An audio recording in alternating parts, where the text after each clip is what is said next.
Assalamualaikum warahmatullahi wabarakatuh. Sebelumnya perkenalkan, nama saya Ngainu Valdiana dengan NIM 2253366 dari kelas 3E Prodi Teknik Informatika. Di sini saya akan menyelesaikan tugas dengan mata kuliah Jaringan Komputer Dasar. Di sini saya akan menjelaskan sedikit tentang lapisan fisik, tujuan lapisan fisik.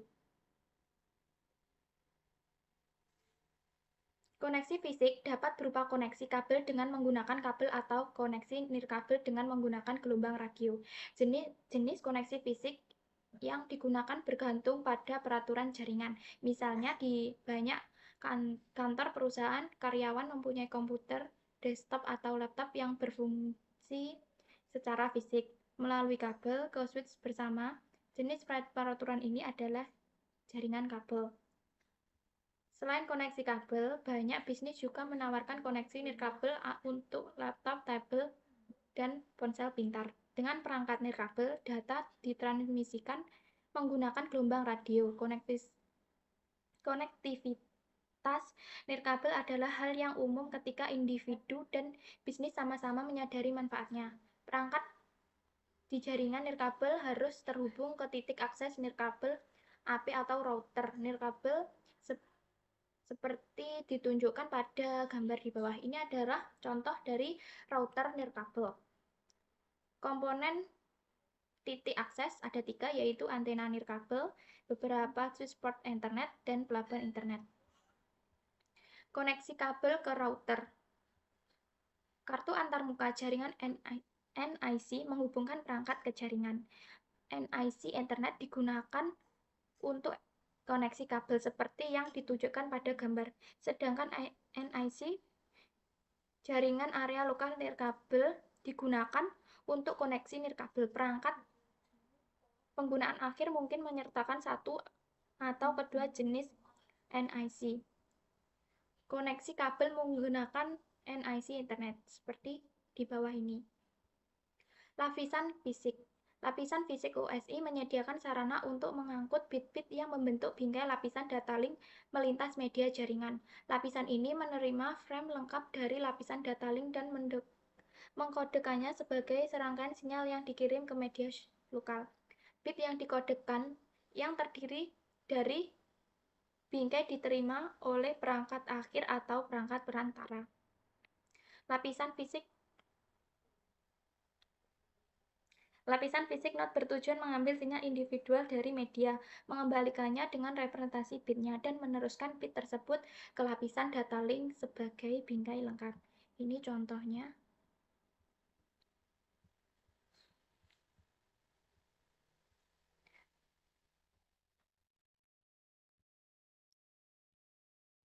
Selanjutnya ada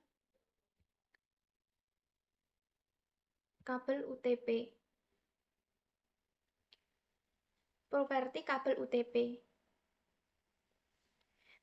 Kabel UTP adalah standar untuk digunakan dalam LAN. Topik ini menjelaskan secara rinci mengenai kelebihan dan keterbatasannya dan apa yang dapat dilakukan untuk menghindari masalah. Ketika digunakan sebagai media jaringan, kabel UTP terdiri dari 4 pasangan kabel tembaga berkode warna yang telah dipilin menjadi satu dan kemudian dibungkus dalam selubang plastik fleksibel. Ukurannya yang kecil dapat menguntungkan saat pemasangan. Kabel UTP tidak menggunakan pelindung untuk melawan efek EMI dan RFI. Sebaliknya, perencanaan kabel telah menemukan cara lain untuk mengatasi dampak crosstalk. Ada pembatalan dan memvariasikan jumlah lilitan per pasangan kawat. Ini contohnya. Selanjutnya ada standar dan konektor kabel UTP. Perkabelan UTP sesuai dengan standar yang diterapkan bersama oleh TIA atau EIA. Secara khusus, TIA atau EIA 568 menetapkan standar pemasangan kabel komersial untuk instalasi LAN dan merupakan standar yang paling umum digunakan dalam lingkungan pemasangan kabel LAN. Ada beberapa elemen yang didefinisikan antara lain yaitu jenis kabel, panjang kabel, konektor, pemutusan kabel, dan metode pengujian kabel. Kabel dalam kategori yang lebih tinggi dirancang dan dibangun untuk mendukung kecepatan data yang lebih tinggi. Seiring dengan berkembangnya dan diadopsinya teknologi internet, kecepatan gigabit baru kategori 5E kini merupakan jenis kabel yang paling diterima. Dengan kategori ke-6 menjadi jenis yang direkomendasikan untuk instalasi gedung baru. Ini beberapa contoh membuat kabel melebihi spesifikasi TIA atau EIA kategori 6A dan menyebutnya sebagai kategori 7. Colokan UTP RRJ ini seperti contoh di gambar seperti ini. Kabel UTP strike dan crossover. Jenis kabel utama yang diperoleh dengan menggunakan konvensi perkabelan yaitu Ethernet strike stroke, Ethernet crossover.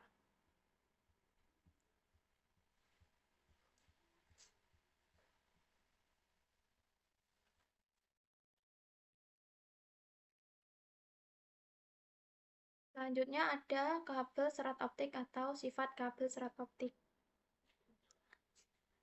Kabel serat optik mentransmisikan data melalui jarak yang lebih jauh dan bandwidth yang lebih tinggi dibandingkan media jaringan lainnya. Serat optik adalah untaian kaca yang sangat murni, yang fleksibel namun sangat tipis dan transparan. Tidak lebih dari kecil, lebih besar dari rambut manusia. Bit dikodekan pada serat sebagai impuls cahaya.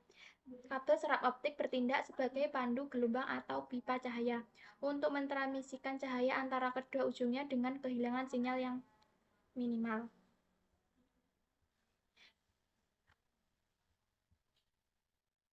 Penggunaan kabel serat optik ada empat jenis dari industri, yaitu satu jaringan perusahaan, dua fiber to the home, tiga jaringan jarak jauh, empat jaringan kabel bawah laut. Selanjutnya ada konektor serat. Ini contoh gambarnya.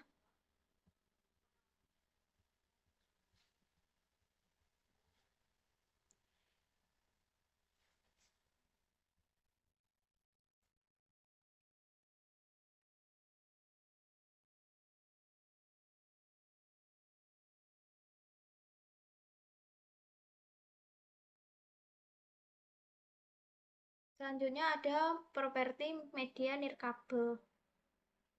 Media nirkabel membawa sinyal elektromagnetik yang mewakili digit biner komunikasi data menggunakan frekuensi radio atau gelombang mikro. Media nirkabel memberikan pilihan mobilitas terbesar dibandingkan semua media, dan jumlah perangkat kemampuan nirkabel terus meningkat. Nirkabel kini menjadi cara utama penggunaan terhubung ke jaringan rumah dan perusahaan. Ada beberapa keterbatasan nirkabel, yaitu area cakupan, interferensi, keamanan, dan media bersama. Jenis media nirkabel. Spesifikasi lapisan fisik diterapkan pada area yang mencakup hal-hal berikut, yaitu perkodean data ke sinyal radio, frekuensi dan kekuatan transmisi, persyaratan penerimaan dan decoding sinyal, dan desain dan konstruksi antena.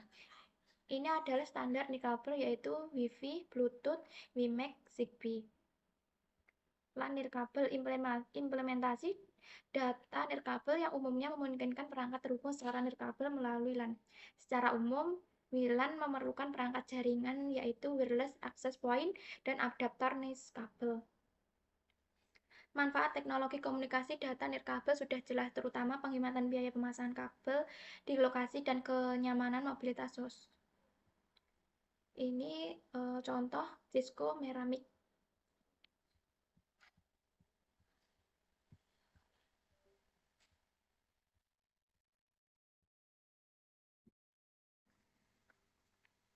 Di sini saya akan sedikit menjelaskan tentang sistem angka, yaitu ada sistem bilangan biner, alamat biner, dan IPv4.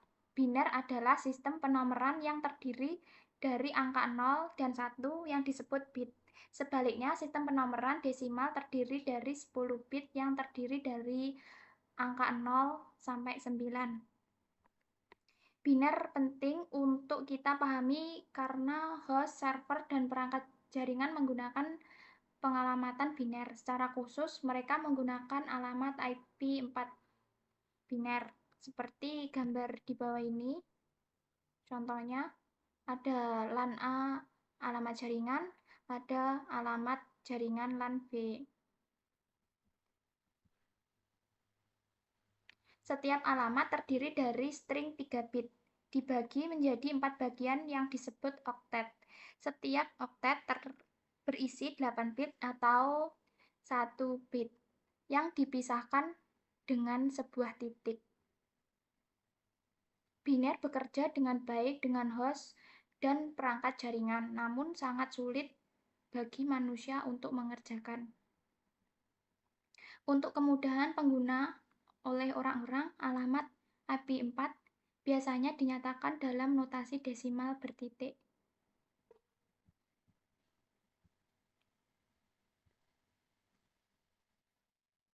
Untuk pemahaman yang kuat tentang pembelajaran jaringan, penting untuk mengetahui pengalamatan biner dan memperoleh keterampilan praktis dan mengkonversi alamat IP4 biner dan desimal bertitik. Selanjutnya ada notasi posisi biner. Notasi posisi berarti bahwa suatu digit mewakili nilai yang berbeda tergantung pada posisi yang ditempati digit tersebut dalam urutan angka. Seperti sistem notasi posisi desimal beroperasi seperti tabel di bawah ini. Poin berikut menjelaskan setiap baris tabel. Baris 1, radix adalah barisan bilangan. Basis bilangan. Notasi desimal didasarkan pada 10 karena itu radiksnya adalah 10. Baris 2, posisi dalam bilangan mempertimbangkan posisi bilangan desimal yang dimulai dengan dari kanan ke kiri, 0 posisi ke 1, 1 posisi kedua, 2 posisi ketiga, 3 posisi keempat. Angka-angka ini juga mewakili nilai eksponensial yang digunakan untuk menghitung nilai posisi pada baris keempat. Ketiga, baris 3 menghitung nilai posisi dengan mengambil radiks dan menaikkannya sebesar nilai eksponensial posisinya pada baris 2. Ini contoh ilustrasi bagaimana notasi posisi digunakan untuk angka desimal 1, 2, 3, dan 4. Ini contohnya sebaliknya.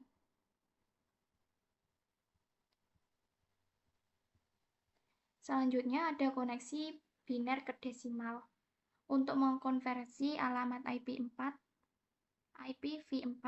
biner menjadi ekuvalen desimal bertitik. Alamat IPv4 menjadi 4 oktet 8 bit. Untuk mengkonversi alamat biner ke desimal, mulailah dengan oktet pertama, seperti ditunjukkan pada gambar tabel di bawah ini.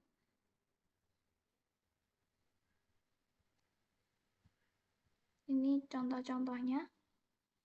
Selanjutnya ada aktivitas konversi biner ke desimal.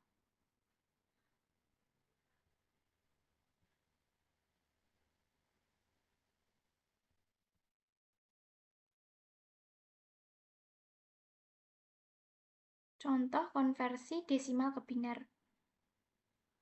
Untuk membantu memahami prosesnya, pertimbangkan alamat IP yaitu 192.168.10.11. Bilangan oktet pertama 192 diubah menjadi biner menggunakan proses notasi posisi yang telah dijelaskan sebelumnya. Untuk melewati proses pengurangan dengan angka desimal yang lebih mudah atau lebih kecil, perhatikan Perhatikan bahwa cukup mudah untuk menghitung oktet ketiga yang dikonversi ke bilangan biner tanpa benar-benar melalui proses pengurangan. Seperti 8 tambah 2 sama dengan 10. Bilangan biner dari oktet ketiga adalah 00001010. Oktet keempat adalah 11. Berarti 8 tambah 2 tambah 1. Nilai biner dari oktet keempat adalah 00001011.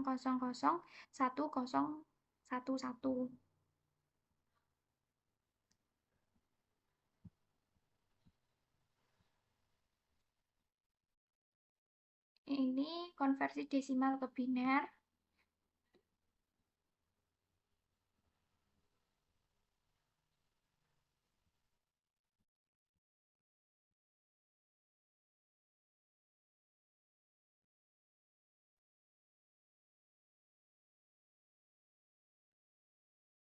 Selanjutnya ada sistem bilangan heksadesimal.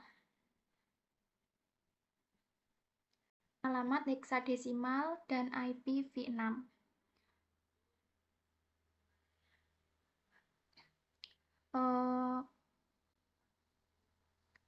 Jaringan dalam jaringan cara mengubah biner ke desimal dan desimal ke biner memerlukan keterampilan untuk memahami pengalamatan IPv4 di jaringan. Seperti ini, contohnya desimal, di sini ada biner, di sini ada hexadesimal. Biner dan heksadesimal bekerja sama dengan baik karena lebih mudah untuk menyatakan suatu nilai sebagai satu digit heksadesimal dibandingkan sebagai 4 bit biner. Sistem penomoran heksadesimal digunakan dalam jaringan untuk mewakili alamat IP versi 6 dan alamat MAC Ethernet. Alamat IPv6 memiliki panjang 128 bit dan setiap 4 bit diwakili oleh satu digit heksadesimal. Untuk total 32 heksadesimal. Alamat IPv6 tidak peka huruf besar kecil dan dapat ditulis dengan huruf kecil atau besar. Seperti ini. Ini 4 digit heksadesimal sama dengan 16 digit biner. Terdapat contoh topologi gambar menampilkan alamat heksadesimal IPv6.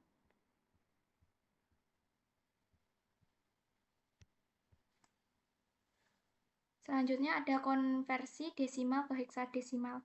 Mengubah angka desimal menjadi nilai heksadesimal sangatlah mudah. Berikut ini langkah-langkahnya. 1. Ubah angka desimal menjadi string biner 8 bit. 2. Bagilah string biner dalam kelompok 4 mulai dari posisi paling kanan. 3. Ubah masing-masing 4 bilangan biner menjadi digit heksadesimal yang setara.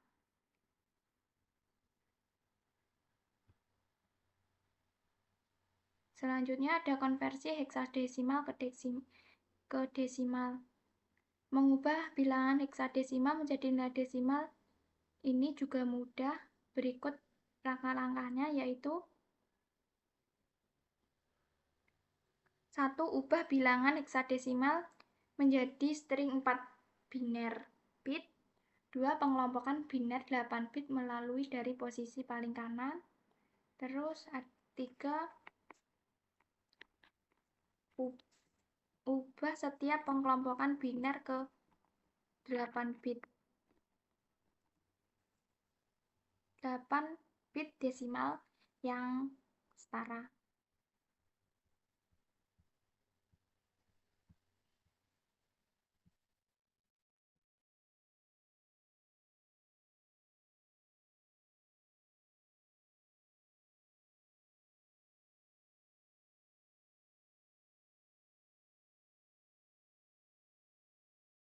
Sekian dari saya, ada kurang lebihnya.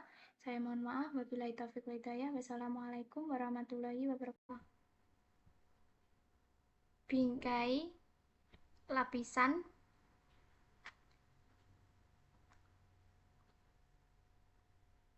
Topik ini membahas secara rinci apa yang terjadi pada frame data link saat bergerak melalui jaringan. Informasi yang ditambahkan ke frame ditentukan oleh protokol yang digunakan. Ada 3 jenis lapisan frame, yaitu tajuk, data, dan cuplikan. Semua protokol lapisan data link merangkum data dalam bidang data frame. Struktur frame dan bidang yang terdapat dalam header dan trailer bervariasi menurut protokol. Tidak ada satu struktur kerangka yang memenuhi kebutuhan seluruh transformasi data di semua jenis media, tergantung pada lingkungan. Jumlah informasi kontrol yang diperlukan dalam frame bervariasi untuk menyesuaikan dengan persyaratan kontrol akses media dengan topologi logis. Misalnya, frame LAN harus menyertakan produser untuk menghindari tabrakan dan oleh karena itu memerlukan informasi kontrol tambahan jika dibandingkan dengan frame Ethernet. Ini contohnya. Bidang bingkai. Pembingkaian memecahkan aliran menjadi perkelompokan yang dapat diuraikan dengan informasi kontrol disisipkan di header dan dicuplikan sebagai nilai di bidang berbeda. Format ini memberikan sinyal fisik suatu struktur yang dikenali oleh node dan didekdokan menjadi paket-paket di tujuan.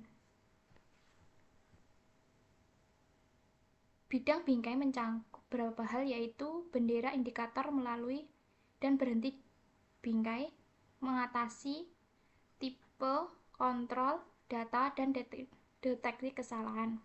Protokol lapisan data link menambahkan trailer ke akhir setiap frame. Dalam proses yang disebut deteksi kesalahan, trailer menentukan apakah frame tiba tanpa kesalahan. Ini menetapkan ringkasan logis atau metamatis dari bit-bit yang membentuk bingkaian di trailer. Data link menambahkan deteksi kesalahan karena sinyal pada media dapat mengalami interferensi, distorsi, atau kehilangan yang secara substansial akan mengubah nilai bit yang diwakili oleh sinyal. Selanjutnya ada alamat lapisan 2. Lapisan data link menyediakan pengalamatan yang digunakan dalam mengangkut frame melintasi media lokal bersama. Alamat perangkat pada lapisan ini disebut sebagai alamat fisik. Pengalamatan fisik data link terhubung dalam header frame dan menentukan node tujuan frame pada jaringan lokal. Biasanya terletak di awal frame sehingga NIC dapat dengan cepat menentukan apakah alamat tersebut cocok dengan alamat 2 layer memiliki sebelum menerima sisa frame. Ini contohnya, alamat lapisan link hanya digunakan untuk pengiriman lokal. Alamat pada lapisan ini tidak memiliki arti di luar jaringan lokal dibandingkan dengan layer 3, di mana alamat dalam header paket dibawa dari bingkaian LAN dan WAN. WAN secara tradisional menggunakan jenis protokol lain untuk jenis topologi point-to-point, SUBFOX, dan full mesh.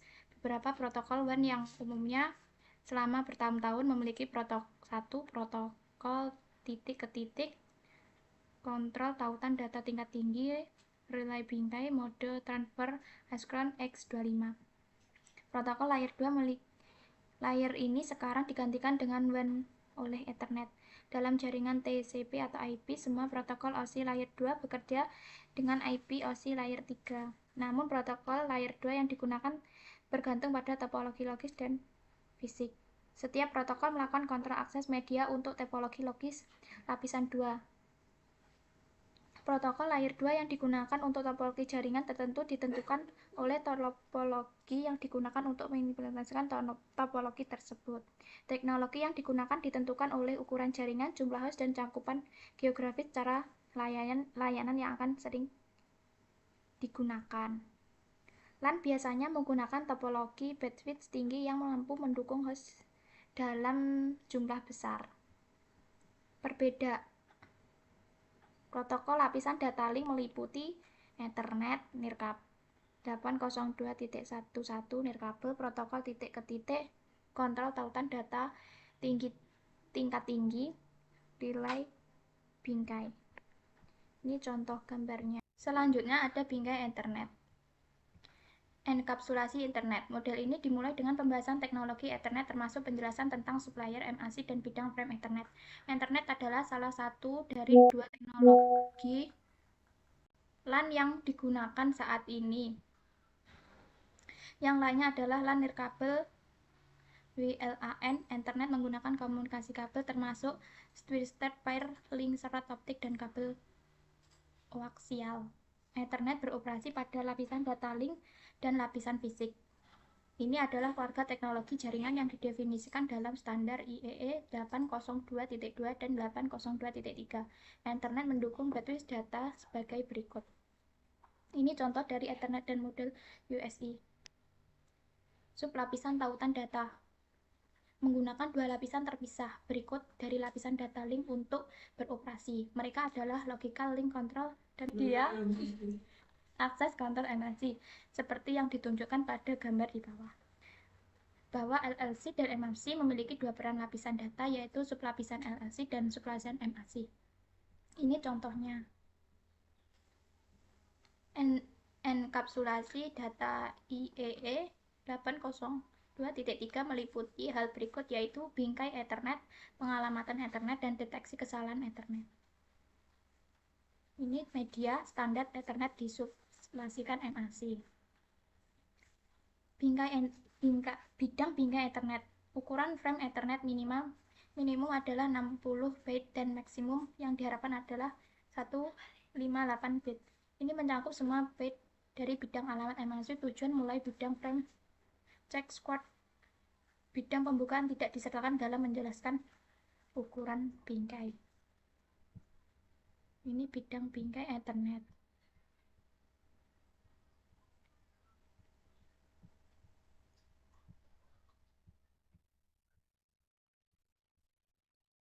Selanjutnya ada alamat tabel alamat MAC.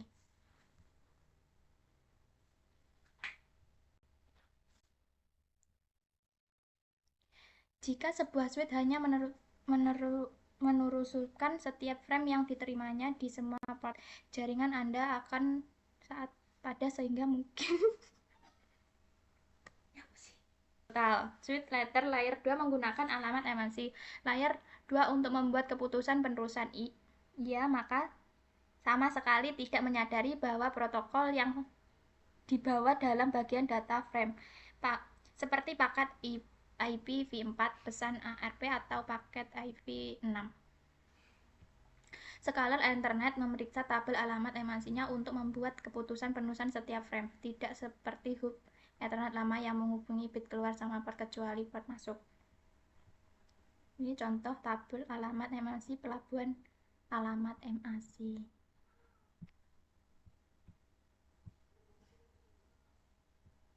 Ini contoh video tabel alamat MAC pada switch yang terhubung dan pengiriman bingkai ke gerbang.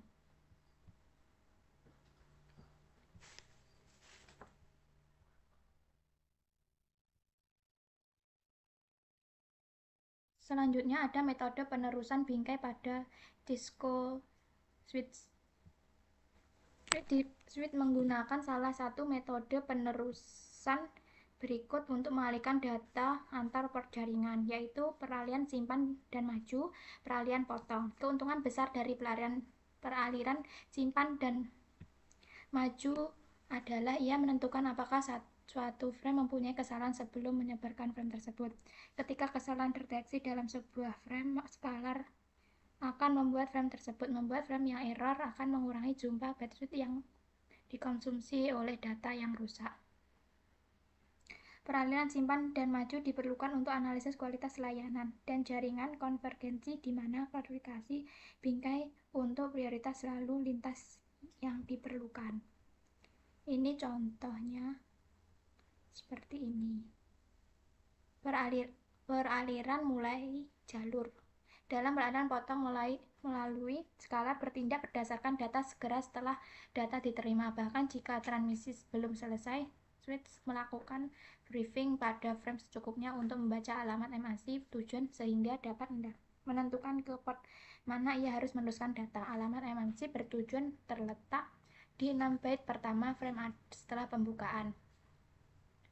Switch mencari alamat MAC bertujuan dalam tabel switch-nya, menentukan port antarmuka keluar, dan meneruskan frame ke tujuan melalui port yang dituju. Scalar tidak melakukan pemeriksaan kesalahan apapun pada bingkai. Ada dua varian peralihan potong, yaitu peralihan maju cepat dan peralihan bebas fragment.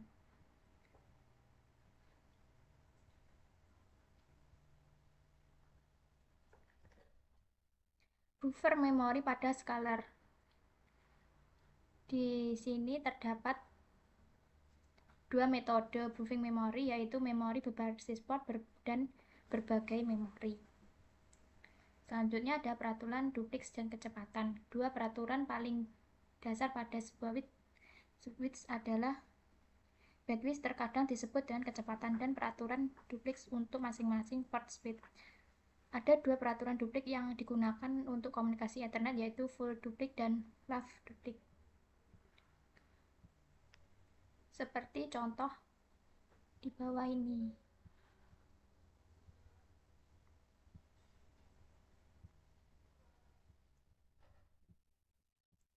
Sekian dari saya, ada kurang lebihnya saya mohon maaf. Wabillahi taufiq wal hidayah. Wassalamualaikum warahmatullahi wabarakatuh.